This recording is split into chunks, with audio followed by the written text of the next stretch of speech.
samazināt klimata pārmaiņas un CO2 izmešus. Un tad svētdienas izskaņā mēs visi izslēgsim savus televizorus, leduskapjus, apgaismojumu vai vēl kaut ko. Jūs taisaties arī kaut kādu tādu baigo publisku, ka visi Latvijā. Jo, kā riteņbraucēji Rīgā, Doma laukumā, tā kaut kādā mērā ir minoritāte, piedod. Nē, tā ir. Mēs aicinām ikvienu šajā dienā izdarīt kādu praktisku lietu, kas samazina šīs klimata pārmaiņas. Un tūlītās pastīsimies, šis ir tas, kas pasaulē notiek, bet kas tad notiks Latvijā?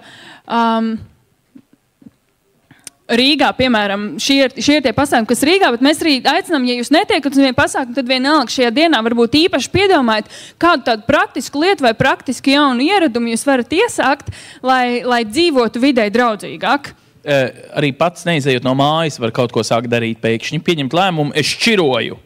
Vai, piemēram, pieņemt lēmumu, nākamnedēļ sēdīšu tikai Latvijā ražot pārtiku, lai manai pārtikai nav jāceļo pāri okeānam un jāiztērē entie litri degvielas, lai nonāktu pie manis. Vai arī par spīti slapjajam sniegam un lietum un -2 grādiem es piepumpēšu riepas ritenim un braukšu uz darbu ar riteni. Tas būtu nedaudz ekstrēmi, bet mēs ļoti priecātos arī par šādām iniciatīvām. Tas būtu riktīgi zaļi. Klau, un padaram zaļos darbus, visi nosvinām tādu dienu, un tad Ziemassvētku vecīts aiziet, un tev akali sajūt, ka Ziemassvētki ir tikai reizi gadā. Tas ir kaut kas ilglaicīgāks, ja tas tāds, tagad mēs, un vispār, kāpēc tas notiek šajā 10, baigi seksīgi, bet es pieņemu, tur kaut kas ir dziļāks apakšā, kāpēc šitas notiek? Tur ir tā doma, jo tā ir vispasaules kampaņa, un tas datums tika izvēlēts pirmkārt tādēļ, ka viņš pievērš uzmanību, jo tieši tā, kā minēja, cilvēki gan precās, gan viņiem vispār patīk tas viss desmitnieku pasākums. Bet arī tas notiek 10 nedēļas pirms Meksikas konferences, kurā satiksies lielo valstu līderi, lai vēlreiz runātu un spriest par to, ko lielās valsts var darīt klimata pārmaiņu samazināšanai. Un pagājušajā gadā Kopenhāgenā šis pasākums nedaudz nesanāca tā kā plānos, tad viņš šogad vēlreiz mēģinās attikties un vēlreiz mēģinās pieņemt kaut kādu lēmumu, ko viņi vēl var darīt, lai samazinātu šos CO2 izmešus. Un tāpēc tas ir izvēlēts. Tad sanāk tā, ka ja es piedalos šajā pasākumā, es kaut kādā mērā, jo vairāk mūsu tādu kā 10 dalībnieku būs, jo valstu valdības būs vairāk spiestas ieviest kaut kāds vēl stingrāks pasākums kā Kyoto protokols? Tieši tā, jo kampaņā šobrīd iesaistījušies, es pat uzdrīkstos teikt, jau miljoniem cilvēku, jo ir iesaistījušās gandrīz visas pasaules valstis, vairāk kā 6000 pasākumu visā pasaulē, un tur tie cilvēku daudzums būs ļoti liels, un tas nevar tikt ignorēts, manuprāt, no valsts puses. Ķīnā, Amerikā, Krievijā, tajās sliktajās, tā teikt. Tieši arī tur viss kaut kas notiek īpaši Amerikā, jo uz Ameriku viņi liek īpaši uzsvaru, ņemot vērā, ka šī ir viena no valstīm, kas nav parakstījis Kyoto protokolu, un tad viņi īpaši grib pievērst uzmanību, viņi ir gājuši pie Obamas un runājuši, un grib vienīgais, kad viņš jau nav zaļais, viņš ir melnādainais prezidents. Viņam, man liekas, ir plāns arī attiecībā uz viņa dzīvi, tā kā viņi tur diezgan aktīvi rosās. Bet, protams, arī Eiropā viss kaut kas notiks. Vienmēr cikot, visur, kur vien ieraksta 10, Googlē tagad var dabūt gan pasaules notikumus, gan arī Homo Ecos mājaslapā visādus, mēs redzam notikumus, kurus patiesībā var Latvijā pats pievienoties. Jā, kur tu pati iesi, pēc tam, kad tu būsi nofočējusies ar savu riteni Doma laukumā? Es noteikti gribētu aiziet uz grāmatu mainīšanas pasākumu, kur es gribu samainīt savas vecās grāmatas par kaut kādām citām grāmatām, kuras citiem nav vajadzīgas. Un es arī noteikti gribētu aiziet uz Miera iela 15. Tur būs filmas Age of Stupid, ja latviski muļķu laikmets rādīšana, kas ir tieši filma par to, kas notiks ar pasauli, mēs dzīvojam turpināt tā, kā mēs dzīvojam. Klausies, tur vajag iet vakarā, tāpēc, ka tu sabojās sev visai dienai garīgo, ka tu to filmu redzējies. Es redzējis, tas ir crazy filma. Tā depresīva nedaudz, bišķiņ tā slikta ir, bet tas ir jāredz katram. Jā, tas tiesa. Un vēl viena lieta, ko es gribēju piebilst, visiem tiem, kas ies uz pasākumiem, pat ja jūs neiet uz pasākumiem, bet darīsiet kaut ko tajā dienā, kaut vai iestādīsiet koku savā piemājas dārziņā, mēs aicinām to nofotografēt, uzfilmēt, un portālā Delfi ir īpaši tādēļ izveidot aculiecinieks, kur varat sūtīt savus tādus mini reportāžus par šo dienu, ko jūs esat darījuši. Un balvas būs? Par balvām mēs vēl domājam, bet mēs priecāsimies par jebkādām dokumentālām piezīmēm par to, ko jūs šajā dienā darījuši. Un tā ir arī iespēja, ka jūsu to zaļo darbiņu vai tur, kur jūs esat bijuši, ka to arī ieraudzīs vairāk cilvēku. Klausies, es gribu tikai piebilst, es par balvām nevelti prasīju. Es gribu teikt, ka esmāju.lv savukārt izsludina daudz garāku konkursu. 10. tiek paziņots konkurss līdz 10. janvārim, 11. gadam, 10.01.11. Var iesniegt savus 3 dažādus darbus. Video darbu, kaut kādu audio piedāvājumu vai aprakstu uz papīra, un tur var es ņemt pretī, godīgi sakot, kā mājas redaktors arī tos, kas būs iesūstīti pirms tam Delfī kā reportāža no citiem maniem, kā sākt, kā darīt, ko es jau daru, ko pasaule varētu darīt un tā tālāk. Balvā 500 latus vērts saliekamais divritenis. Tāds, ka tu aizbrauc uz darbu, tad saliec šitāde un paliec zem galda, pastrādā un nenozog neviens.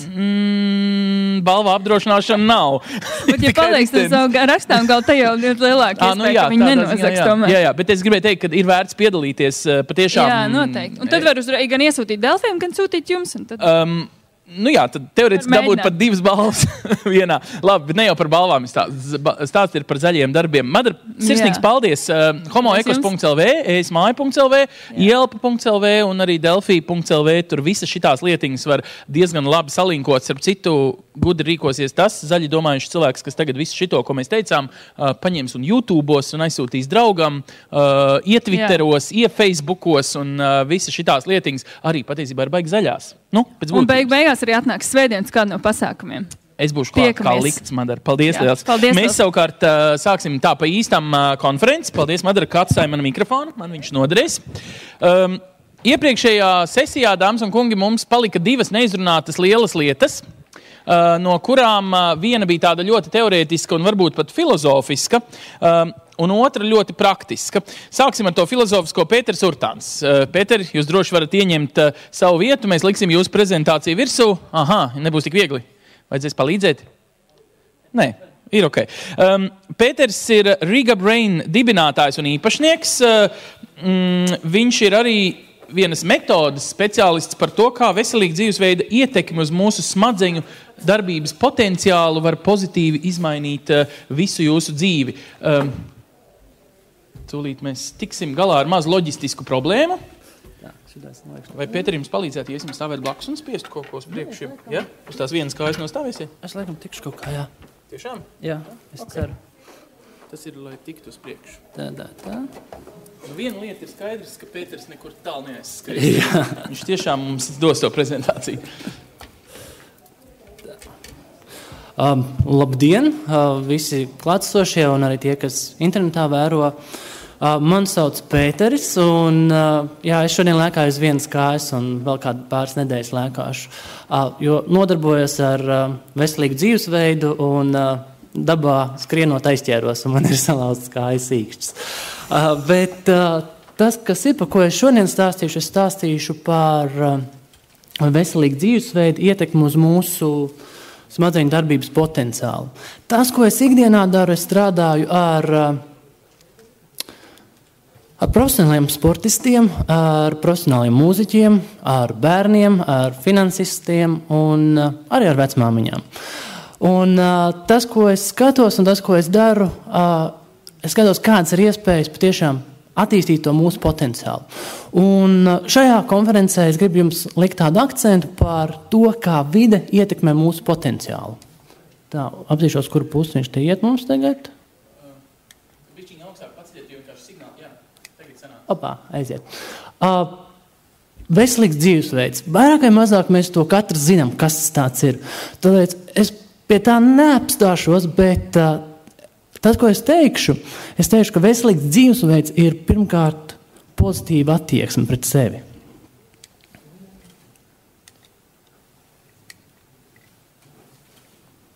Uz kuru pusi man? Aizgāja. Un otrs no tādiem instrumentiem, ko mēs izmantojam, ir smadzenes. Un es smadzenes patiešām uzskatu par instrumentu, par kuru mums jārūpējās. Jo, ja jūs iedomājaties, ka jums ir instruments, piemēram, nazis, un ja tas nazis ir truls vai neās, tad diezgan grūti ir nogriezt maizi. Bet ja nazis mums kļūst mazliet asāks, tad mēs to pašu maizi varēsim ļoti skaisti nogriezt. Ejam tālāk. Un rūpes par šo instrumentu, rūpes par šām smadzenēm, tas ir šo, ko es saucu par smadzeņu higiēnu. Ja mēs zinām, ko nozīmē veselīgs dzīvesveids, tad smadzeņu higiēna ir ļoti tuvu tam, jo smadzeņu higiēna ietver sekojošas lietas, kad mēs rūpējamies par to instrumentu, kas mums ir. Un tās lietas, ko mēs katrs zinām, ir pareizs uzturs, fiziskās aktivitātes, sociālās